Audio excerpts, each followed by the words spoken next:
Divorcing my wife after she wants to keep her affair baby I work out of the country and had been gone for 7 months when everything happened. My wife and I had been married for 4 years, and I thought things were going well. We had our ups and downs like any couple, but I never imagined it would come to this. While I was away, my wife started an emotional affair with a guy she met at the gym.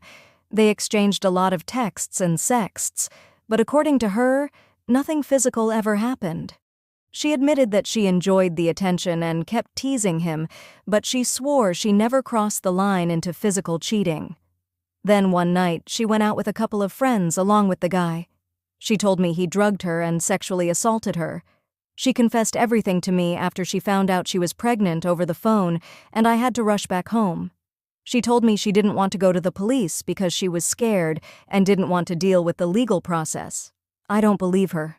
There was enough in her texts to him to see she wanted something physical, and there was flirty texts between them after the supposed incident happened as well. Instead, she wants to be focused on the pregnancy and wanted to keep the baby.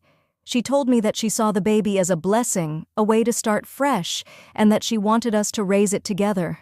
I was furious. I told her there was no way I was going to raise another man's child, especially one conceived under such circumstances. I felt like I was being punished for something I had no control over. We argued heavily, and I ended up starting the divorce process. I couldn't see any way to move past the affair and the fact that she wanted to keep the baby, and it gets worse for me as every single one of my friends turned on me. They all said I was horrible for leaving her while she was going through something so traumatic.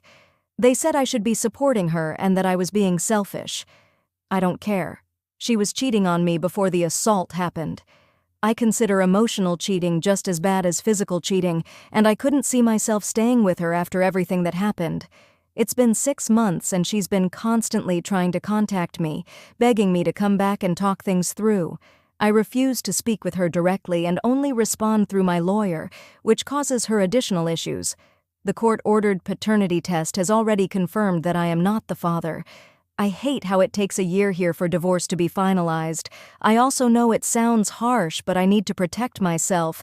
I'm already going to have to pay her alimony since I make more than her, but at least I won't have to pay child support for a kid that's not mine. Everything sucks right now. I feel betrayed by the person I thought I could trust the most, and I feel abandoned by my friends who can't understand my perspective. I don't have family I can talk to.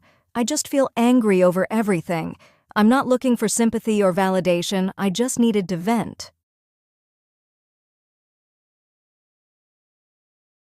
Attracted to her emotionally, but not physically, I, 22 male, have been dating Jennifer, 25 female, for 3 months. She's my first serious thing. Her personality is so good for me. I love the way she doesn't judge me, the way she looks after me, and the way we connect. Her face is one of the most beautiful I've ever seen, and I've opened up to her more than any girl ever previously, but I'm not as physically attracted to her as I think I should be. I typically go for slimmer girls, and Jennifer's a bit larger. She's not obese, but she's got a bit of width. The truth is, I am physically attracted to her. The thought of kissing her or being intimate with her does not repulse me. Rather, I really enjoy our intimate moments. I've had the best sex I've ever had with her. I like her body and seeing her naked, but when I see slimmer girls who are more my type, I can't help but think I'd love to have Jennifer in that body. I tried bringing it up to her that I'd really like her to slim down and that we can work out together, but she took that as me trying to change her. I don't know what to do. Am I being superficial and shallow here? I'm really scared of losing a gem here just because she's a bit larger than what really excites me. She has many amazing qualities. I just can't help but think that my heart really desires a slimmer woman who's more my type. Should I just try to get over Jennifer's size and focus on the emotional connection we have? Should I keep dating her in hopes that this problem will fade away with time? I'm really scared to lose a good one.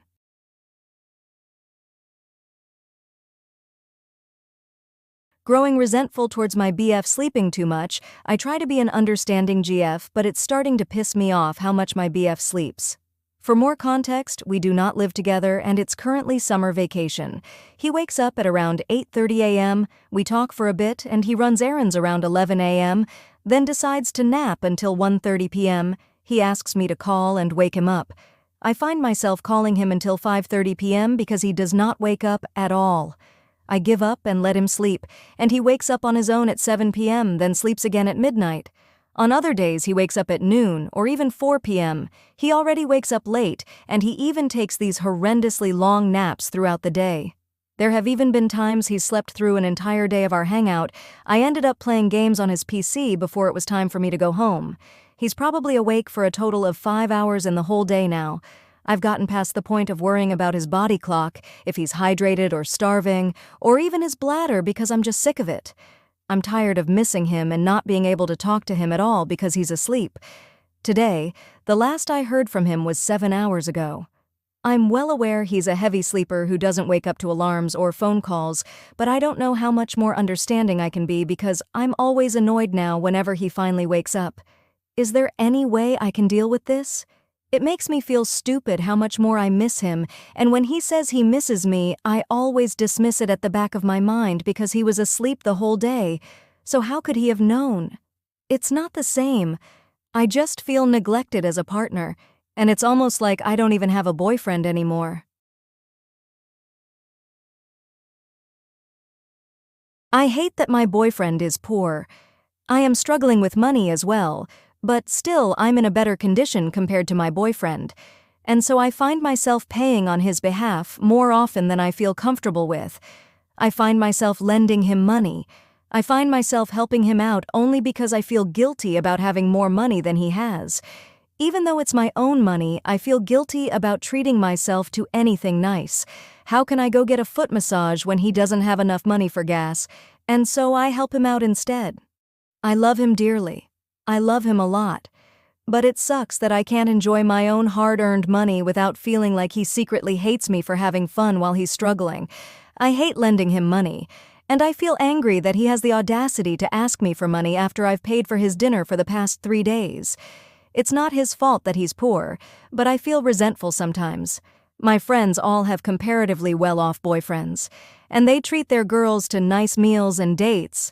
My boyfriend can't afford to. But I wish I could experience all that. I want to be taken out on dates. I want to enjoy a free meal.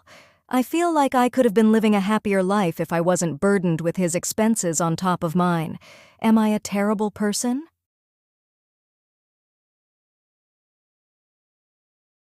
Still stuck on my ex. Hi. My name is Dex. Here is my story.